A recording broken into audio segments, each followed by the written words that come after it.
Hello, freedom fighters. This is Stacey, and we've got Xenia on live and loud. If you're live and listening, Hi.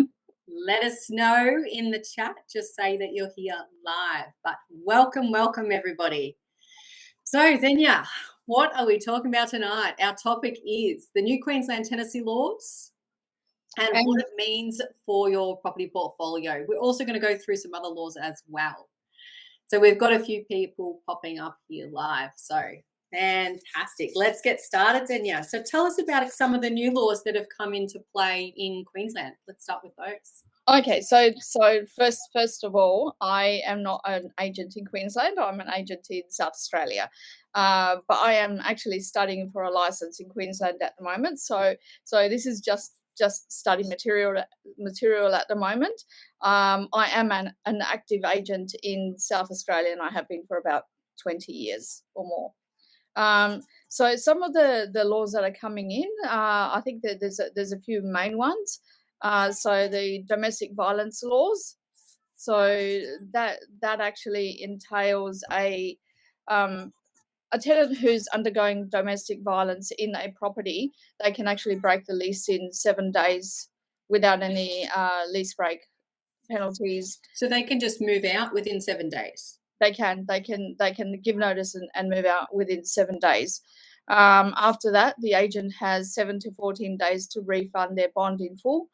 Tenants are not responsible for any damage to the property as a result of domestic violence, and they're also, to my understanding, they're also not responsible for any cleaning or dumping charges. So they can actually just leave all of their effects and personal Well, stuff doesn't this in the property. So yeah, there's an expectations for the landlord to just put their hand in their pocket and cover those costs, which is a little. doesn't this open us up to for a lot of cases that are not actually domestic violence and Well, they have to actually prove domestic violence to be able to do this. okay. So it needs to be accompanied with a police report, from my understanding. So not anyone can do it, but regardless of whether it's real or not, and I understand that it's not the tenant's responsibility, not the tenant's fault, which is where they're coming from. Yep. It's also not the landlord's fault. Exactly. So Yes. so pushing it all back onto the landlord, saying that you now have to pay for all of these costs and the tenants are not at all responsible, even though they caused these, um, is to me a little bit statist. Yeah. It's got a little bit of a status flavor to it, and it just, to me, it seems like our rights as property investors and property owners are being eroded all the time. Yeah, that's terrible. So we can't do anything about those. That's just a law that they've recently changed, I imagine. It's coming to effect, I think, since October 2022. Rap and music going on there, Xenia. Yeah, I don't know where it's coming from. Absolutely everything is shut down. No idea. On my computer, there's nothing else opened except this. And I just had my 19-year-old in here checking everything. Trying to fix it because they're the best. They couldn't. All good, all good. Okay, and if anyone's got any questions in regards to the domestic violence laws or any of the ones that we're talking about, please just comment down on the right and I'll let then we'll have a chat about those. So what are some of the other, I heard there was something about pet laws. A few people have asked me about that. What's that Yes, about? yep. So right now, the tenancy legislation says that a landlord can choose a tenant with pets or no pets. They can actually specify whether they allow pets in the property. The new laws that are coming out, and I think that they are out, and I think they came out.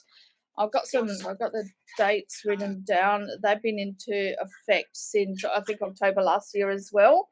October 2022. So the domestic violence ones have been in effect since October 2021, Yeah. and the pets have been in effect for a few months as well.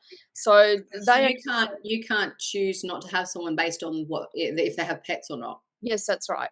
That's right. Unless there are specific laws, so specific like strata bylaws or things that actively restrict pets. Otherwise, you can't just say, I don't want any pets in my property, and But that's you can tactfully choose someone without pets. you can. Yeah.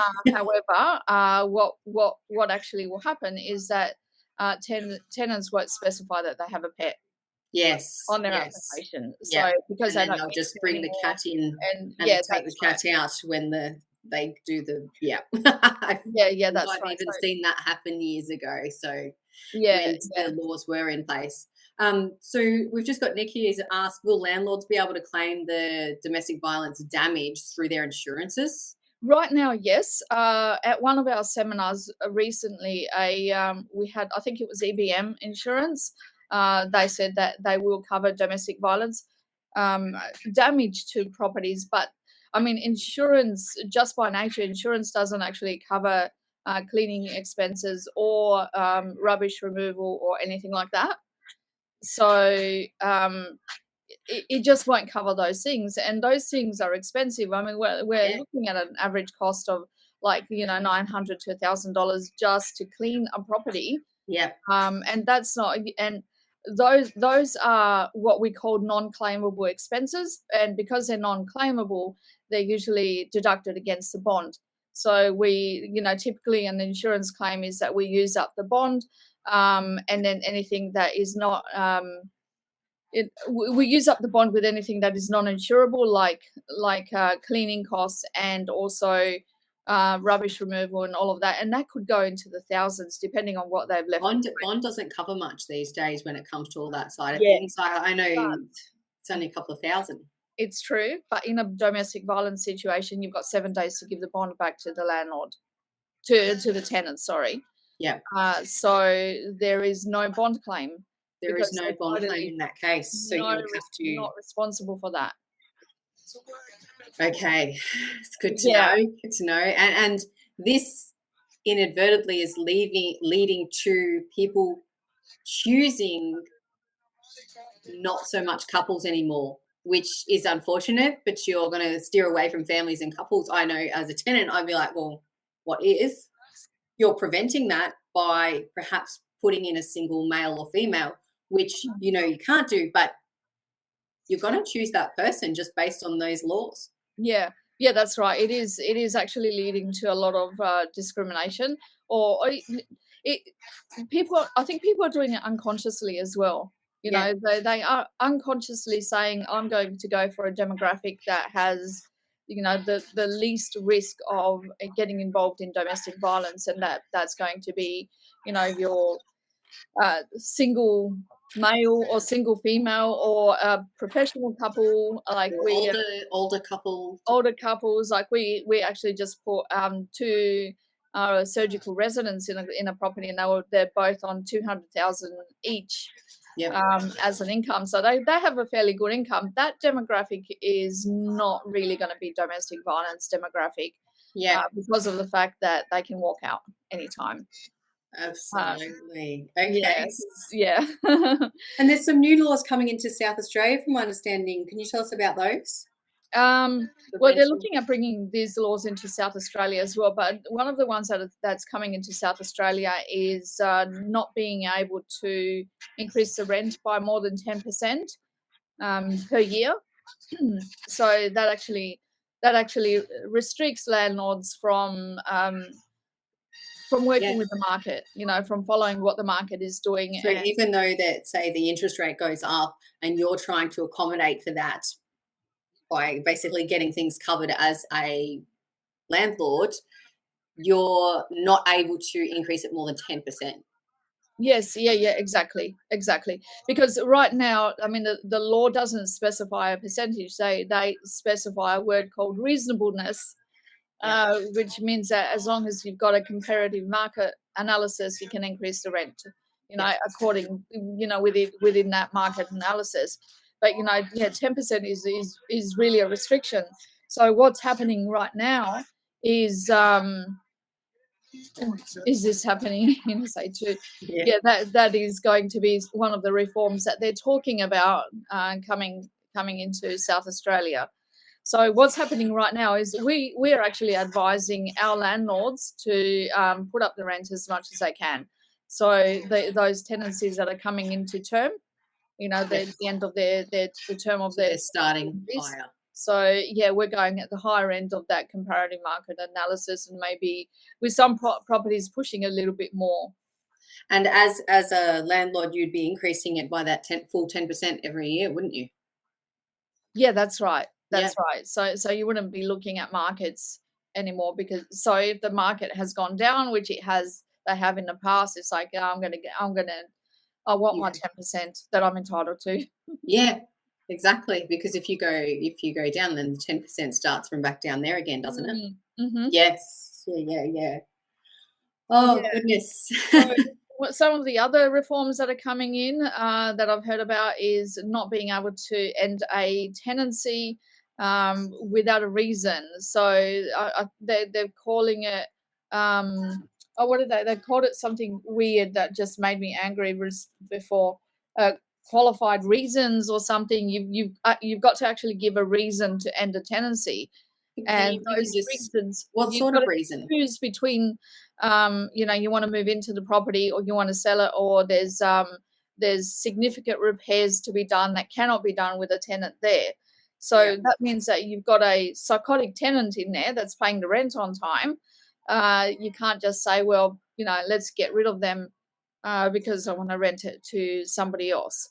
And we have tenants that covertly damage properties, and that means that it's in a way That would be hard to find somewhere to put them too.